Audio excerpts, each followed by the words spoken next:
हम सब हर रोज एक मशीन का इस्तेमाल करते हैं। एक ऐसी मशीन जो सच पूछिए तो हमारी पूरी दुनिया चला रही है। हम उसे कहते हैं कंप्यूटर। पर क्या कभी ये सोचा है कि इस शब्द का, कंप्यूटर का, असल में मतलब क्या है? चलिए आज जरा इसी सवाल की तह तक चलते हैं।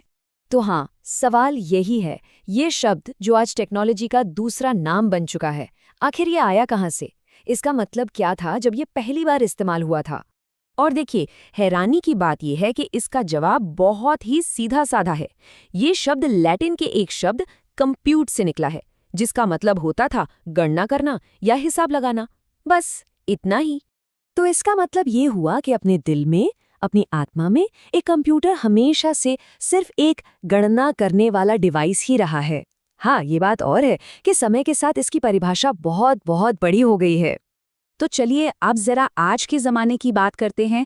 आज के दौर में एक कंप्यूटर क्या है? आइए इसकी मॉडर्न परिभाषा को समझने की कोशिश करते हैं। आज का कंप्यूटर सबसे पहले तो एक इलेक्ट्रॉनिक मशीन है, मतलब ये बिजली से चलती है। और इसके दो बहुत ज़रूरी हिस्से होते हैं।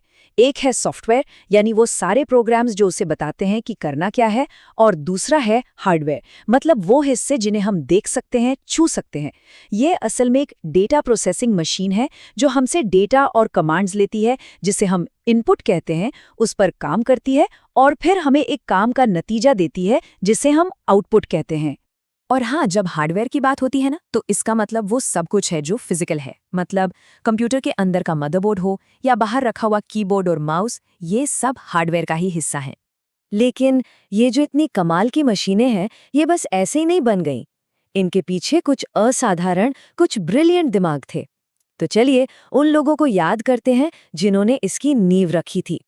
इस लिस्ट में सबसे पहला नाम आता है चार्ल्स बैबेज का। इन्हें फादर ऑफ द कंप्यूटर भी कहा जाता है। जानते हैं क्यों? क्योंकि उनका जो एनालिटिकल इंजन का आइडिया था ना, वही असल में आज के मॉडर्न डिजिटल कंप्यूटर का ब्लूप्रिंट बना। फिर आते हैं महान एलन ट्यूरिंग। इन्हें सिर्फ आधुनिक कंप्यूटर का जनक ही नहीं, बल्कि कंप्यूटर विज्ञान का जनक भी माना जाता है। उनका काम आज हम जो कुछ भी कंप्यूटिंग की दुनिया में देख रहे हैं, उसकी बुनियाद है। और हम जॉन वॉन न्यूमैन को कैसे भूल सकते हैं भला? उन्होंने एक ऐसा क्रांतिकारी आइडिया दिया जिसे कहते हैं स्टोर्ड प्रोग्राम। इसी एक आइडिया की वजह से आज हमारे कंप्यूटर्स इतने वर्सेटाइल हैं।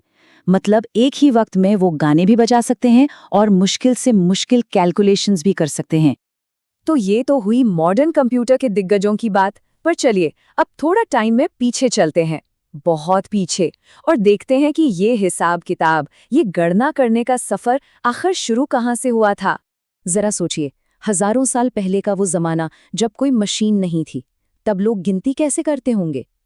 बहुत ही सीधी साधी चीजों से, जैसे कि लकड़ियां, छोटे छोटे पत्थर और यहाँ तक कि जानवरों की हड्डियों से भी।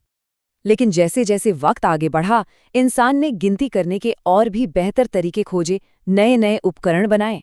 चलिए इस इतिहास के कुछ सबसे जरूरी पड़ावों पर एक नजर डालते हैं। इस कहानी में सबसे पहले आता है अबैकस, जिसका आविष्कार करीब करीब 4000 साल पहले चीन में हुआ था। और कमाल की बात यह है कि इसे अक्सर दुनिया का पहला कंप्यूटर भी माना जाता है।